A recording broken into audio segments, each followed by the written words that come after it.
الجماعه اصحابي بيعملوا كده، انه فريق جماعي بقى. الجروب بقى ممنوع لمده 90 يوم.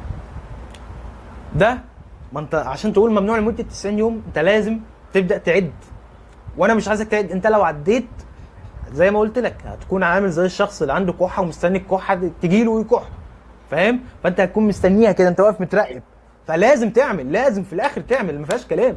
فعشان كده الناس اللي بتعمل حوار 90 يوم ده انا شايفه اغلب الوقت بيفشل. انا بشوفهم قدامي بيفشلوا، كذا واحد جاله وقال له عملت انا فشلت. بس اللي بينفع ايه؟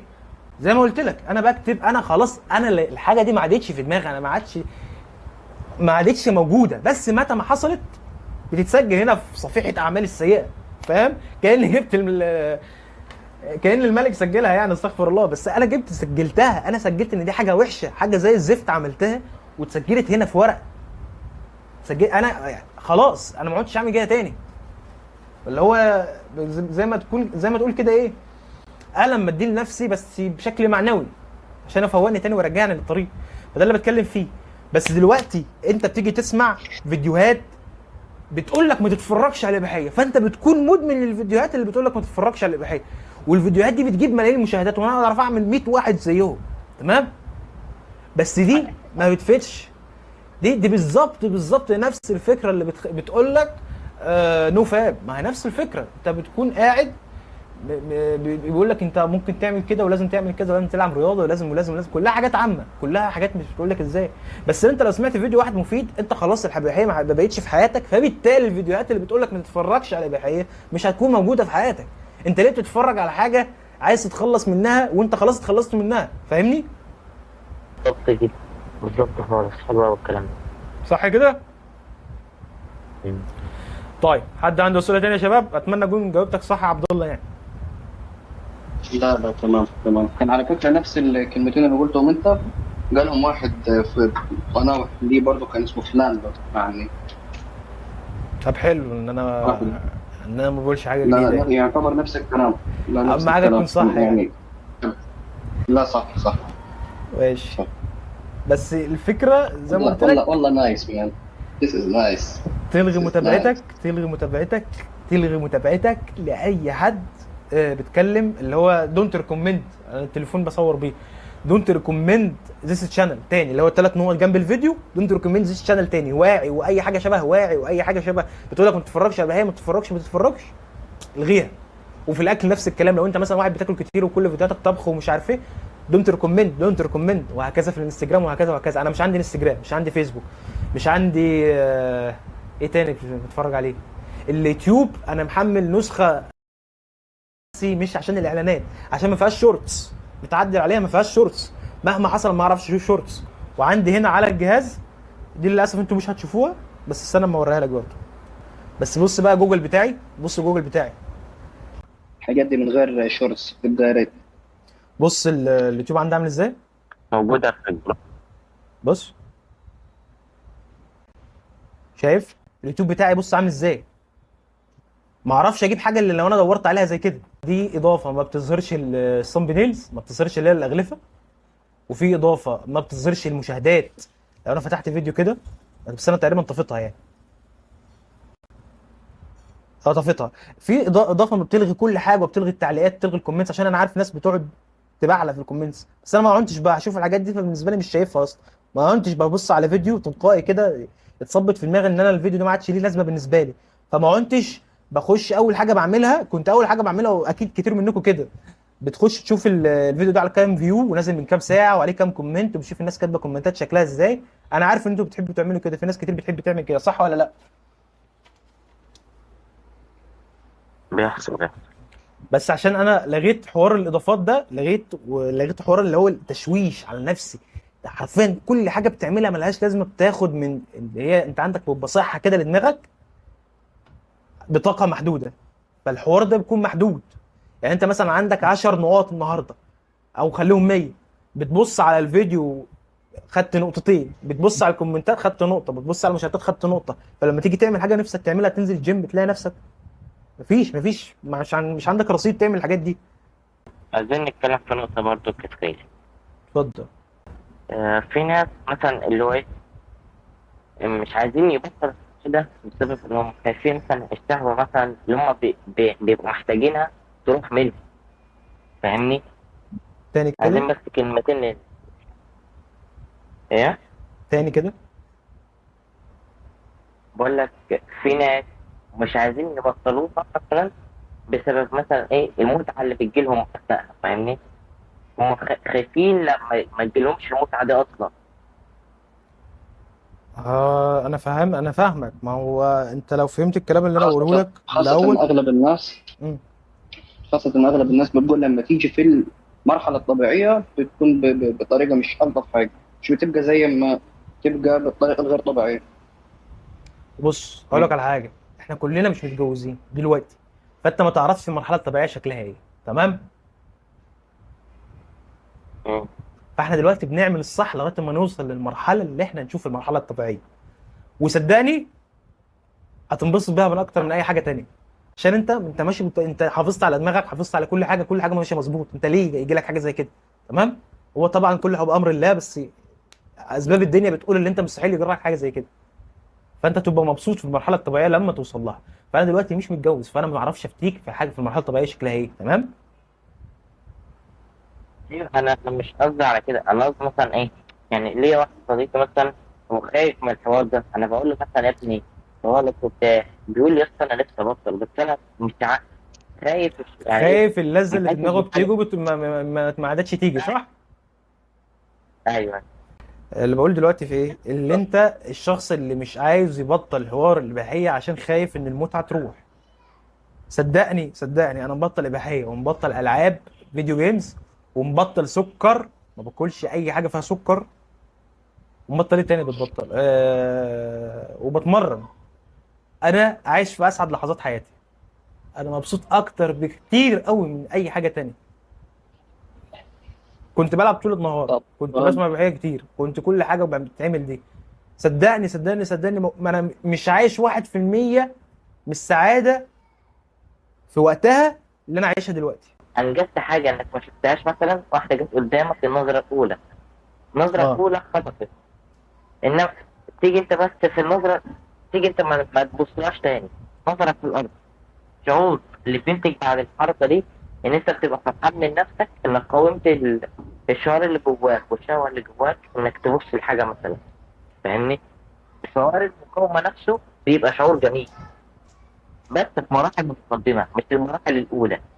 اه، حلو اللي انا انور عليك، عشان انا كنت هرد عليك في النقطه دي. المراحل الاولى يا باشا انت بتحس بالعكس تماما، اللي هو انت عايز تبص لها وعايز تلغيها بس انت مش قادر، انت اضعف من كده. تمام؟ امم. فاهم ازاي؟ فاللي هو انت اصلا نفسك تبص في عينها بس مش قادر، انت اجبن من كده، انت مش شايف نفسك اللي انت حد يستاهل يبص لها في عينيها. انا مش بتكلم عنك يعني كمروان، بتكلم مع في حد في المرحله الاولى دي. تمام؟ فاللي هو تمام. انت نفسك تعمل كده ومش قادر. فالحوار بيبقى عكس اللي انت بتقوله تماما في المراحل الاولى.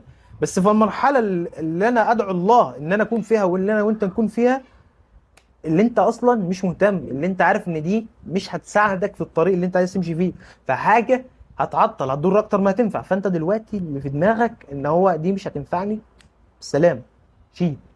فاهم ازاي؟ انا فعلا اكتشفت انك حتى لو بصيتها انت استفدت ايه؟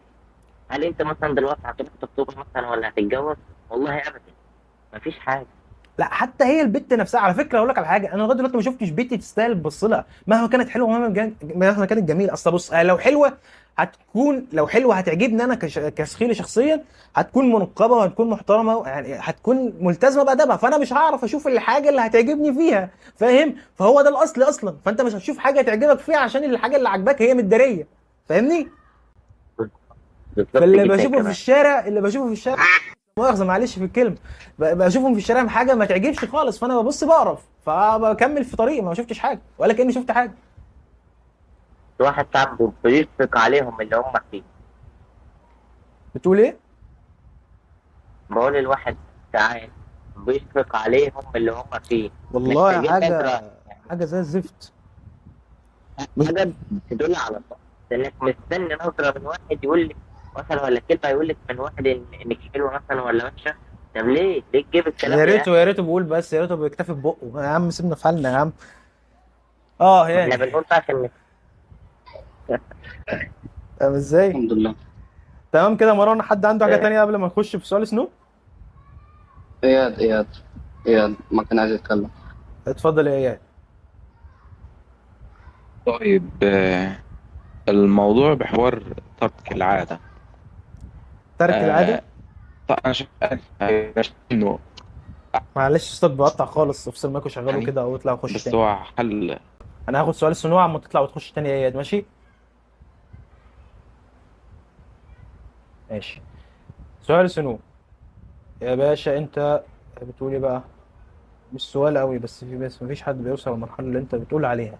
زائد في واحد كان بيقول ان الانستا كله وحش، في وحش وبس، لو ظبط هو الابليكيشن بتلاقي فيه حاجات كتير حلوه. زي هنا مثلا على الدس، انت فكرتك عن الدس هنا ايه؟ انت ايه فكرتك عن الدس هنا؟ حابب اسمع فكرتك، اقول لك ممكن تعمل ايه بالدس. تمام، حلو قوي. انت عندك دلوقتي الانستجرام اللي هو باخدك من ايدك زيه زي تيك توك. انا ازاي يعني؟ انا على فكره خدت بالك، انا من كتر ما انا ما بتكلمتش على التيك توك وقاعد بفتكر في الحاجات الوحشه اللي اي حد بيعملها. انا الابلكيشن مش عندي من بقاله سنه، انا نسيت ان هو موجود. انا قاعد افتكر في الحاجات الوحشه اللي كنت بعملها، أنا نسيت ان انا كنت بتفرج على تيك توك. فاهم انا وصلت لايه؟ الحمد لله يعني، هذا من فضل ربي. فخلينا بقول مثلا لما انت تتفرج على تيك توك او كده، الحاجات دي بتاخدك من ايدك، بتوريك، فانت مش متحكم بايه اللي بيوصل لك. تمام؟ فانت بتشوف حاجات انت مش عايز تشوفها، هياخد شغل منك. انا قعدت فتره على الانستجرام نفس الفكره بتاعت ان هو في حاجه عليه حاجات مفيده. انا فعلا كنت بلاقي حاجات تحف فنيه، حاجات فعلا، عارف انت الحاجات اللي تفتح بقك وتتفرج وانت بتتفرج عليها. اقسم بالله كنت بشوف حاجات زي كده على الانستجرام، ولسه لغايه دلوقتي موجوده على الايميل عندي، بس انا ما بفتحش الانستجرام. فدلوقتي اقسم بالله انا عندي اثريات يا جدعان على الانستجرام، وعندي حاجات ارهب من بعض، حاجات فظيعه فعلا.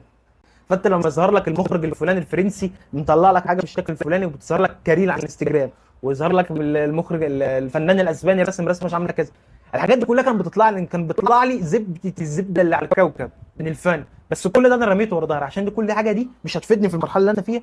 كل حاجه دي ممكن اجيبها بالبحث، مش لازم اسيب ايدي كده وهم يوروني انا ايه الحلو وايه اللي مش الحلو. انا بدور انا. فالفكره في الديسكورد بيبقى عندك حوار نفس الفكره بالظبط، انت بتبحث عن سيرفر. انت كل دلوقتي لو انت واحد لسه هتشترك عندي في الديسكورد، او حتى هتخش مجاني مع الشباب وتحكي حياتك وكده، انت بتدور بايدك، انت بتخش بايدك، وانت بتختار حتى القناه اللي تطلع لك من اللي مش تطلع لك. انت ممكن تكون قناه مش عاجباك ومش حابب الناس اللي فيها تطلع منها. فانت كل حاجه بايدك، كل حاجه انت ماسكها بايدك، كل حاجه انت متحكم فيها. فانت بتقول لي ده زي الانستجرام؟ مستحيل. صح؟ صح. بنصح بس بعض الشباب ايه اللي هو يتفرج في حلقات كده كنت بتفرج عليها من فترة، اللي هو للدكتور حازم شومان ومحمد الغليظ. اسمه محمد الغليظ. كان ماشي. ليها بودكاست اسمها مشكلة، عارفه؟ مين؟ كان لسه ظاهر عندك في السيرش. ما خدتش بالي، لا معلش يا مين؟ راجل، ما اه اللي هو ناس ناس بودكاست ناس بتاع ايه فل المشكلة. الفل. انا قلت حلقة ايه المشكلة عن السوشيال ميديا، وايه المشكلة عن المشكلة في التوبة. الإدمان. الإدمان. شباب، مروان بس يتكلم عشان هو اللي كان بيكلمني، انتوا بتتكلموا كلكم سوا، انا مش سامع حد. فهو في بودكاستين صراحة مهم لازم تسمعهم النهاردة قبل ما بودكاست التوبة بتاع ايه المشكلة، وبودكاست السوشيال ميديا بتاع ايه المشكلة برضه. صراحة من في حاجه أحسن حد الحاجات. كان باعتها على الواتس كده ريكورد، انت اللي كنت بعته؟ ريكورد بتاع فين؟ الراجل كيف تنجح العلاقات، بودكاست كان اسمه ايه مش فاكر. أنا اللي كنت بعمل. ده بص، هو ده كان الكلام حلو بيتكلم قوي على واحد. فكره، الكلام حلو. بس انا لو سمعته في الفتره اللي انا كنت لسه حاكي لكم عليها من شويه دي، انا هكرهه اكتر ما كنت بكرهه. تمام؟ الكلام ده لينا احنا دلوقتي بيثبتنا، بس ما ينفعش تقوله لحد هو اخر همه ان هو يرضي ربنا اصلا. تمام؟ ربنا يهدينا احنا الكل، وربنا يحفظنا، وربنا يموتنا على الحق احنا الكل ان شاء الله، ويجعل مسوانا الجنه. بس انت ما بتستحملش اي كلمه من الكلام ده، ما تستحملش ذكر، ما بتستحملش. لازم حد يقول لك ايه يا اسطى مش عارف، تعالى نشرب وبتاع، وفي نفس اللحظه اللي انتوا بتعملوا فيها اكبر الكبائر يقول لك يا اسطى طب ما مش عارف، ما بلاش. هياخدك كده، فتحس ان انتوا طلعتوا سوا، ولا حد احسن من حد، ولا حد انت فاهم، ما حدش بيعلى على التاني. فانت تلاقي نفسك مره واحده طلعت وانت مش حاسس ان انت طلعت. وده اللي بيحصل، ده اللي المفروض يحصل، دي الطريقه يعني. ده اللي انا مقتنع بيه عشان ده اللي نافع معايا. طب انا صوتي بس مبدئيا كويس. اتفضل. ايه؟ آه، انا نقطتي الصوت بموضوع الصوت ممتاز، صوت ممتاز. نقطتي بموضوع الاستبدال، اللي هو تقريبا في كل حاجة بسمعها عن ترك العادة. الحل الأمثل طبعا هو إنك تتجوز، بس ده حل مش مقدور عليه. بالظبط. الحل التاني دايما إنك بيقول لك تستبدلها. المشكلة هي تستبدلها بإيه؟ الموضوع ده بينطبق على الألعاب والأفلام والمسلسلات وكل ده، بس شغلنا دلوقتي في العادة. هل هتستبدلها بإيه؟ في ناس بتقول لك اقرا. لا يا جدع، اقرا. اه لا يا جدع صحيح. آه، لا يا شيخ، حياتي بقت احسن بكتير.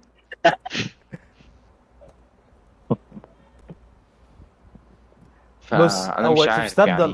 ما هو ما اللي انا بقول لك ان انت تعمل عادات زي دي، بس على قد مقدرتك، فاهم؟ وانت مقدرتك دي انا ما عمري ما هعرفها، انت اللي بتعرفها. انا هديك اقل حاجه وانت تستعملها. بعد كده عرفت تعلي عليها علي. بس انت فعلا بدلت العادات. اللي انت حاجه زي الورد، حاجه زي الجيم، حاجه زي الكارديو. انا ممكن تكون تقيل ممكن تقول تقيل عليك جدا. انا فعلا ما كنتش بعرف اكمل صفحه، بس كنت بحاول. ما كنتش بعرف اكمل دقيقه مديتيشن، بس انا ما بعملش مديتيشن دلوقتي يعني عشان اللي بيسال بس. بس انا ما كنتش بعرف اكمل دقيقه، ما كنتش بعرف اركز، دماغي ما هناك معاهم، مع الكفار. فاهم؟ فاهم. الحاجه هي فعلا انت بتبدل عاده، بس بتبدل باقل حاجه تقدر عليها، بحيث انت يعني تخلي البورن عندك قد كده. انت بالنسبه لك سطرين الورد قد كده، فانت لازم ايه؟ توازي دي بدي، عشان دي تدخلها مكان دي كده، تشيل دي وتدخلها كده. عارف انت اللي كانوا بيسرقوا من المتاحف الشهيره، بروح شايل الجوهره حط التاني. لازم الحركه دي انت تعملها. فاهم. فاهمين ازاي؟ انا بس مشكلتي في ايه نوع العادات دي. في ناس اصلا حلو. متوقعه منك انك تعمل حاجه عظيمه، انك تحتل الارجنتين على قولتك. لا م- صحيح. ما هو لا، انت مش مطلوب منك اللي انت تحتل الارجنتين، انت مطلوب منك تبقى احسن. يعني مطلوب مني كسخيل ان انا ابقى احسن من سخيلي بتاع امبارح. سخيلي بتاع امبارح كان بيعملها 10 مرات. سخيلي بتاع النهارده اخره 9. تمام. السخيلي بتاع النهارده احسن من سخيلي بتاع امبارح. سخيلي بتاع بكره اعملها 8. سخيلي بتاع بعده 7 وبعده 6 وبعده 5. فسخيلي بتاع اخر الاسبوع بقى عنده مره واحده بس، فتيجي تقارنه بسخيلي في اول الاسبوع. لا ده بني ادم وده بني ادم. وشكلك وشك بيتغير على فكره، عشان ملامحك بتتغير، ودقنك دي بتبقى حاده كده، حاجه اسمها بلاك بيل يا جدعان. بس انت شكلك بيتغير، شكلك بيبقى بني ادم. واقسم بالله بتكلم بامانه. فاهم طبعا ازاي؟ حاجه كمان عن. اتفضل. عاوز نوع العادات ذات نفسها اللي انت ممكن تستخدمها، انا انصحك بحاجه زي ما استخدمتها الورد. انصحك باللي انت يعني مثلا ايه، هتبقى عامله ازاي جيم، بس تمرين انت نفسك تعمله. يعني انت مثلا سمعت ان البنش بريس بتعمل كده باسلوب معين، مش عارف إيه، انت تروح تجربها اليوم ده بس مخصوص لكده، فاهم؟ تعمل حاجه بسيطه خالص، تطلع بس فاهم. مش طالع على القهوه، مش طالعه سجاير ولا حاجه، تطلع بس تعمل حاجه معينه قوي نفسك تعملها، وفي نفس الوقت ما تكونش وحشه. تطلع تتكلم مع شباب نفسك، حد مثلا ما شفتوش من زمان، حد بتحبه كده، فاهم؟ تطلع تتكلم فاهم. مع اهلك. على فكره احسن حاجه ممكن تعملها اللي انت تحسن علاقتك بوالدك ووالدتك. انا عارف ان في ناس كتير مننا هم بقى مش فاهميني، ومش عارف انا عندي مش بفهمه ومش عارف ايه، بس صدقني هم فعلا بيحبونا، فعلا فعلا يعني انا اللي قعدت فتره كبيره لسه لحد دلوقتي مش عارف اوصل لتفاهم كويس مع بابايا ومامتي، بس هم فعلا بيحبوا لي خير. هم فعلا عايز ابويا الشخص الوحيد اللي عايزني اكون احسن منه، وان انت نفس الكلام على باباك وعلى باباك وعلى باباك. تمام. الشخص الوحيد اللي عايزك تكون منه ابوك. فدلوقتي هو الشخص ده بيحبني، بس مش عارف مصلحتي فين، مش بالضروره عارف مصلحتي فين كويس. هو ممكن يكون فاكر ان انا لو دخلت كليه فلانيه وعملت كذا انا كده عديت، انا كده بقيت تنين مجنح. بس مش ده اللي بيحصل، مش ده الواقع، وانا عارف كده واحنا عارفين كده. وان شاء الله ده اللي انا بحاول اوعي بيه الناس، عشان لسه في ناس كتير في الحته دي. بس مش شرط ان ابويا ومامتي اللي عارفين وهو الصح وهو الاحسن حاجه ليا يكون احسن حاجه ليا. صح ولا انا غلطان؟ صح. فده زائد مم. حاول انك تكون مع اشخاص مثلا يسحبوك لحاجه كويسه، والله زي حاجه العظيم انا بتفيد عامل سيرفر عشان كده والله. انا هعمل أيوة حاجه في فعلا، السيرفر يا لقيت شباب بوت، فاهم؟ هعمل حاجه بوت وان أقسم شاء بالله. الله اخلي ده مجاني. كمل يا مروان. أقسم بالله لو وصلت جنب ناس مثلا بيحرضوك على حاجة، وأنت مش عايز تعملها، هتبقى هتعملها، زيهم مهما كنت. ما لازم تعملها. فعلا. ما انا حابه قوم الحشره معهم. خلاص اختمها كده وشوف بقى انت هتعمل ايه بعد كده، فاهم؟ هنعمل بوت بيجيب لك الموقع الجغرافي لاقرب حد معاك في السيرفر، تمام؟ يعني انت مثلا في اسماعيليه، تمام. هيجيب لك اقرب واحد ليك في اسماعيليه معاك في السيرفر هنا معانا. بس دي مش عارف لسه موجوده ولا لا، ولو مش موجوده انا هعملها من الصفر وهدفع على حد يعملها واضيفها معانا يعني، تمام؟ تمام. هتبقى دي حاجه فظيعه اللي انت تشوف حد معاك وممكن تتشاركوا في بيزنس سوا، حد انتوا الاثنين تفتحوا. في حالتي مثلا انا وهو هنتشارك، هنعمل قناه يوتيوب، انت تمنتج انا اكتب، انت تصور انا اعمل، هكذا وهكذا وهكذا. فدي احسن حاجه ممكن تتعمل يعني، انا شايفها اكتر فكره مفيده للحوار الكوميونتي ده. طبعا غير القنوات الكتير اللي انا عاملها، واللي ان شاء الله انا هزود ناس على قد ما اقدر هنا، عشان انا فعلا انا عامل الحوار ده للهدف ده، الهدف الاناني. انا شخصيا الاول، لو حد سمع الفيديو اللي انا منزله على اليوتيوب من يومين ده، انا عامله ليه انا عاوز ناس شبهي، واللي مش شبهي عايز اخليه شبهي، فاهم؟ شايفيني طماع، شايفيني مفتري. لا طبعا. انا عامله للناس اللي شبهي وعايز اخلي الناس شبهي. وانا شايف ان دي احسن حاجه يعني حد في موضعي او راجل ممكن يعملها. وانا بحسن من نفسي. انا ممكن اكون صغير، ممكن في حاجات كتير مش عارفها، في حاجات كتير اجهلها، بس انا بحاول اشوف الحلو فين واعمله، مش قاعد. فده ميزتي، دي ميزتي عن بقيه الناس، ده اللي بيميزنا عن بقيه الناس. بس تمام. حاجة كمان اللي هي الأعراض. قرار انسحاب. عاوز أعرف، عاوز أعرف بجد، هو في أعراض ولا لأ؟ أصل في ناس بتقول لك إنها بتسبب، أنا مش شفتش حاجة من دي، إنها بتسبب ضعف في النظر وطبعا ألم في الركبة وحبوب بص، وحاجات هو زي في دي. حاجه، لا في بتسبب حاجتين كده. بتحصل. أنا لا لا لا لا لا لا في لا حاجتين. لا، فعليا ثواني. بتسبب كده. بتسبب كده. لا، طب بتسبب أنا لا، عندي انا سؤال، عاوزك أنا تخلي عندي اياد يكمل بس، عبد الله بعد اذنك.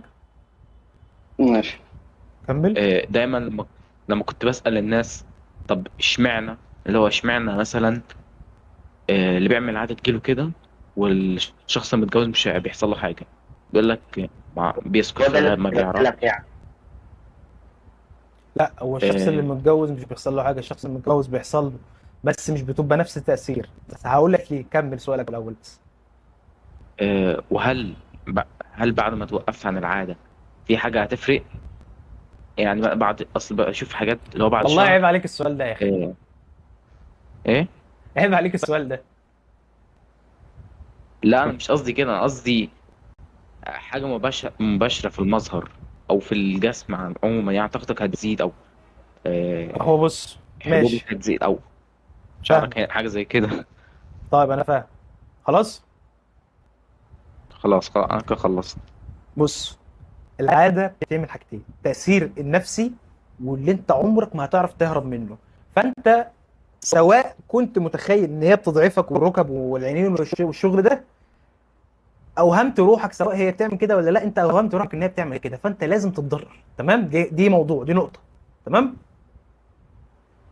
الحاجه التانيه، اللي انت اول ما بتعمل العاده انت بتكون خرجت طاقه، فجسمك محتاج يعوض الطاقه دي، فبياخد من العناصر، من زبده الزبده بتاعه الهضم بتاعتك، ويروح مدخلها تاني عشان يعمل حيوانات تاني ويظبط الدنيا، يرجع الدنيا لوضعها. عشان انت لو هرمون التستوستيرون عندك قل، وهو فعلا بيقل، بس بيقل بتاثير مؤقت، فاهم؟ فاللي بيحصل هرمون التستوستيرون بيقل، فهرمون الاستروجين بيزيد. لو ده قل ده بيزيد، ده قل ده بيزيد. فطول ما التستوستيرون عند الراجل قليل، هو بيبقى غبي، بيبقى اغبى نسخه من نفسه، بيبقى متخلف، بيبقى ياخد قرارات بناء على عاطفته مش على دماغه. فانت لما تيجي تعمل كده، انت التستوستيرون بيعلى، فانت تروح مفضيه، التستوستيرون بيعلى تروح مفضيه، والاستروجين يعلى، التستوستيرون يعلى يروح مفضيه، والاستروجين يعلى. فانت طول النهار الاستروجين عندك عالي، فانت بقيت مرض، لا مؤاخذه، تمام؟ فانت تبقى اغلب الوقت كده والتستوستيرون عندك واطي، عشان انت كل يوم بتجدد الدوره، انت كل يوم اللي بيملى بتروح مفضيه، اللي بيملى بتروح مفضيه، فانت على طول بتدنك غبي في الحاله دي. فعشان كده انت بتحس بالضعف العام في اغلب الوقت لو انت ملتزم ان انت تعمل العاده، مش العاده السرديه يعني، تمام؟ فهمت النقطه دي؟ في حاجه تانية أنا نسيتها باين. الراجل المتجوز لما يجي دلوقتي انت بتبقى متجوز بيحصل لك نفس الكلام بالظبط، بس انت الحوار بيبقى فيه يعني انت بتتعب له، بيبقى فيه حركه. معلش مش عايزك تتخيل حاجات، بس الحوار بتكون في مجهود وفي انت بتسعى الحاجه دي، انت فعلا خدت الطريق، مش اللي هو ايه خدتها على الجاهز. فالحوار دي بتيجي في دي بتعوض دي، فما بتحسش بالتعب قوي. اي نعم بتتعب وكل حاجه، بس مش زي دي. وغير ان انت ما بتحسش بذنب، انت ما بتعملش حاجه غلط، فاهم؟ فدي كل حاجه بتكون مجتمع اللي انت ما تتعبش التعب اللي هو مش يخليك تكمل حياتك طبيعي، او تكمل حياتك فوق الطبيعي. عشان انت دلوقتي 99% من البشر بيعملوا الحاجه دي، فانت دلوقتي بتعمل ما عنتش بتعمل الحاجه دي، فانت عديت 99% من البشر بقيت طبيعي. لانك بقيت طبيعي انت عديت 99% من الناس. انت متخيل انت بقيت فين؟ صح كده؟ بس يا شباب، انا طولت عليكم النهارده، بس اتمنى اكون قلت حاجات كويسه. عارف ان انا بتكلم بسرعه، ولو حد عنده تعليق تاني على اسلوبي او الكلام او الزاويه او اي حاجه، انا كل حاجه لسه في طور نشأتها يعني. فانا متفاهم جدا اي حاجه محتاجه تتغير. اي حد عنده تعليق نقد بناء يقول لي، انا مش عندي مشكله يعني.